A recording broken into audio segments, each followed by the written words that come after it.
In the winter nights of the Kremlin, Joseph Stalin rarely slept. He had killed his rivals.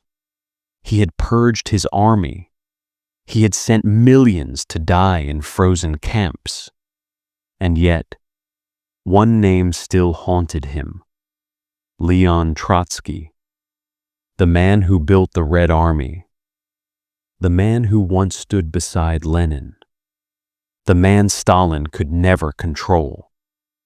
Trotsky was thousands of miles away, exiled, silenced, stripped of power.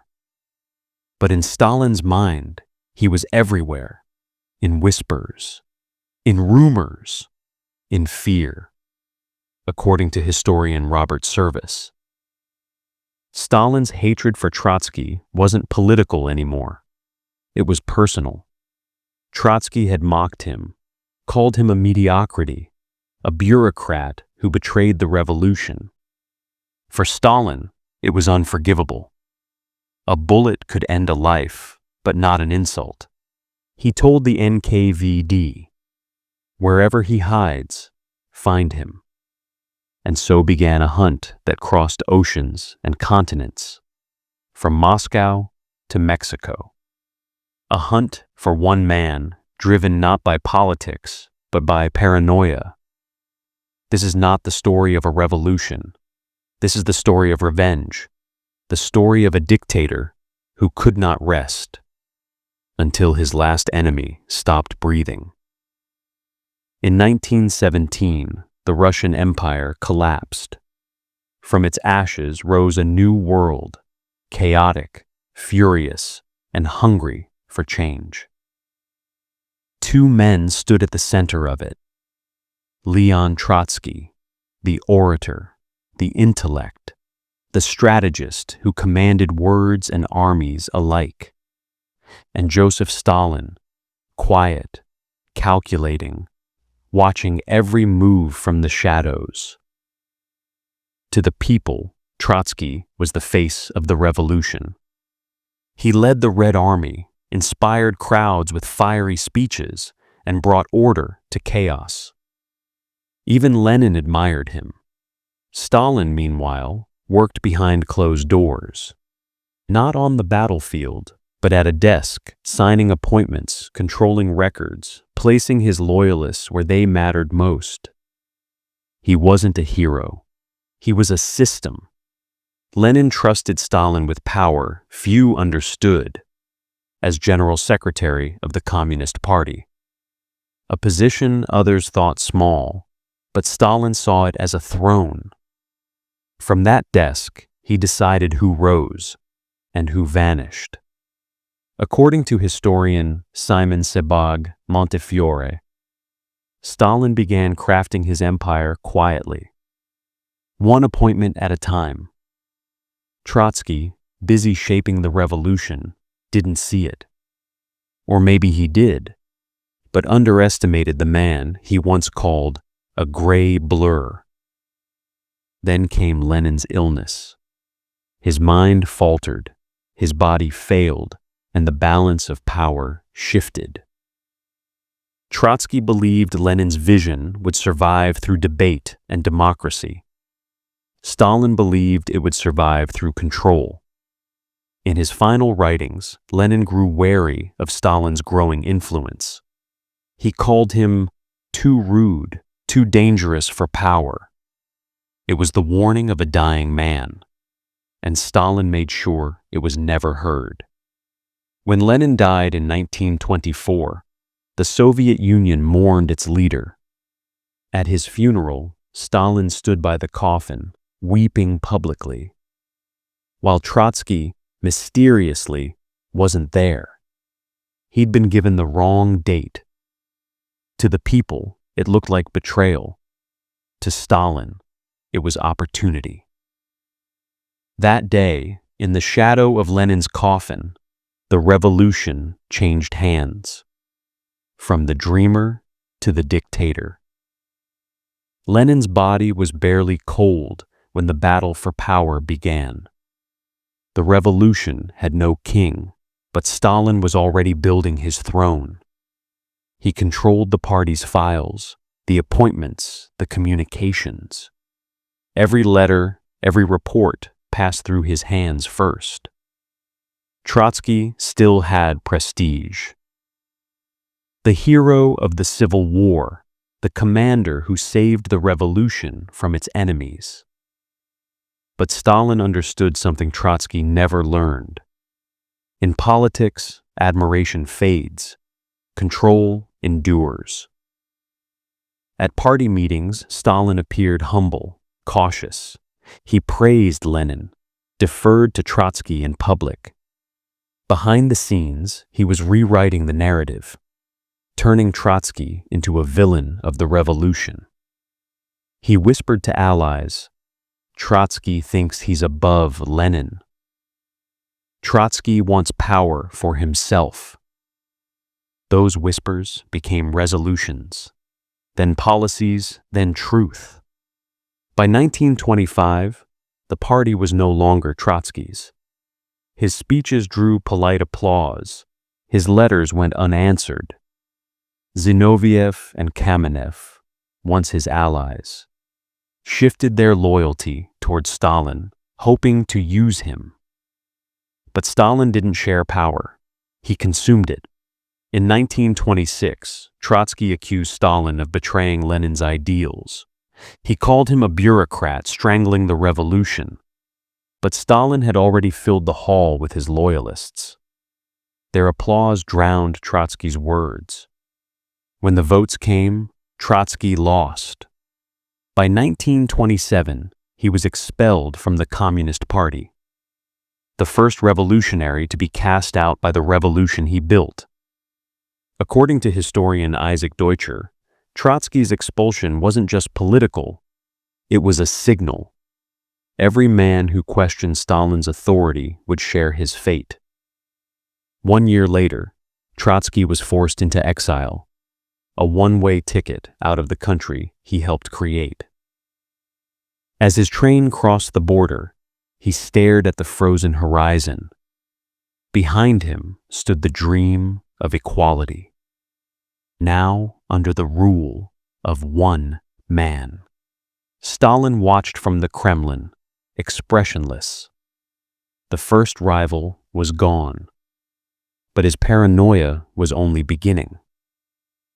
On January 31st, 1929, Leon Trotsky was escorted to a train under armed guard.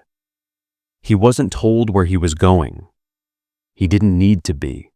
Everyone who fell out of favor with Stalin either disappeared into a camp or out of the country.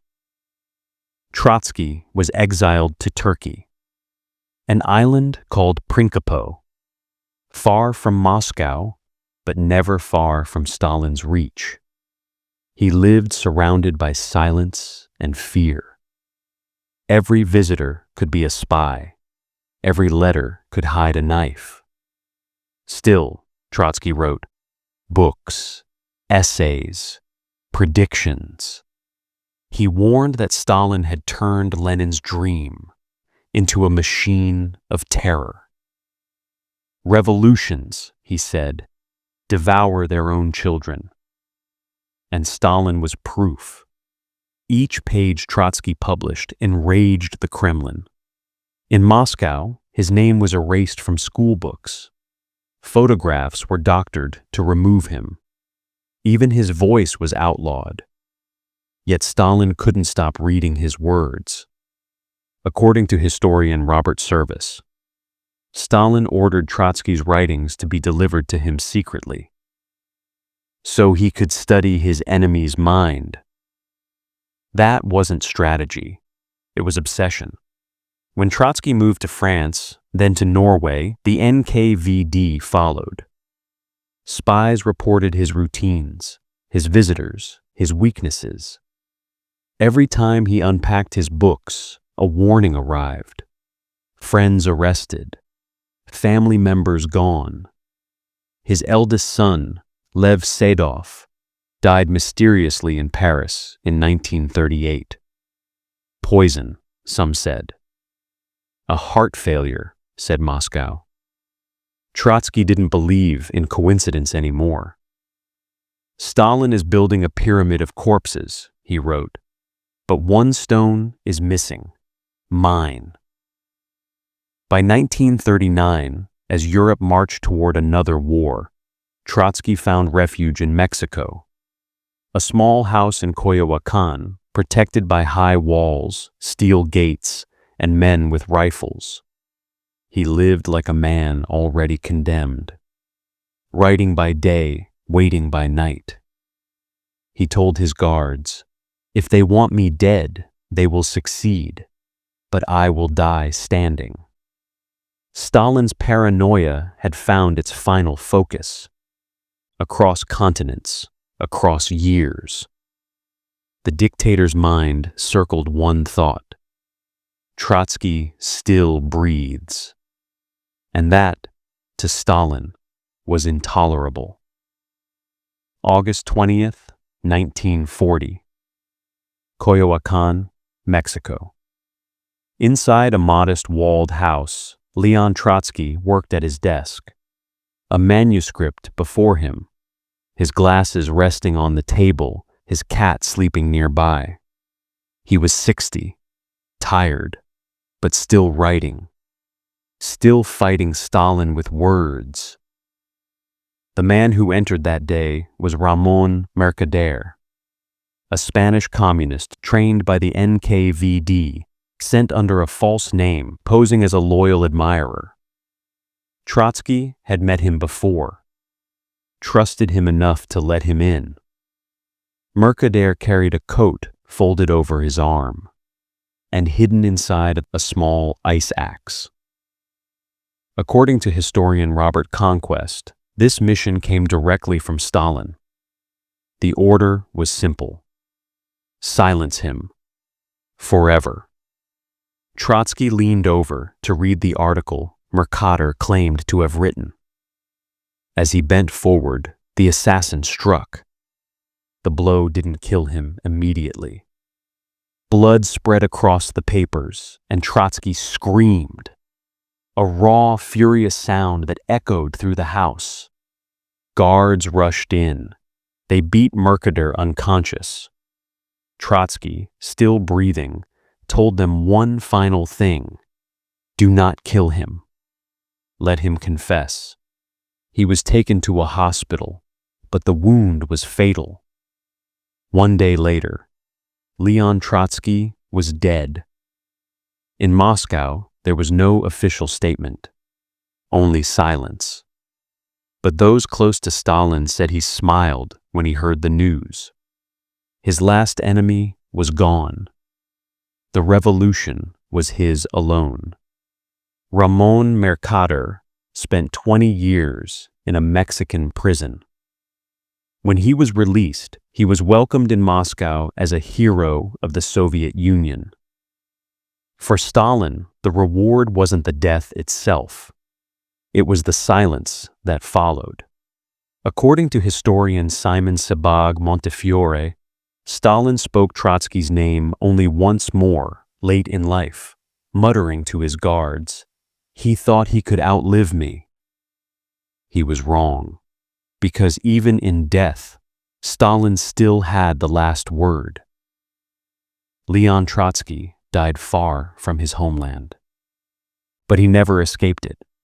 For Joseph Stalin, it wasn't enough to rule the Soviet Union. He had to erase every voice that remembered a different revolution. Millions had already fallen to his purges, his prisons, his fear. Trotsky was simply the last reminder that once there was another path. And when that final voice was silenced, Stalin could finally rest. Not as a leader, but as the last survivor of a revolution he destroyed himself. This wasn't victory. It was obsession, complete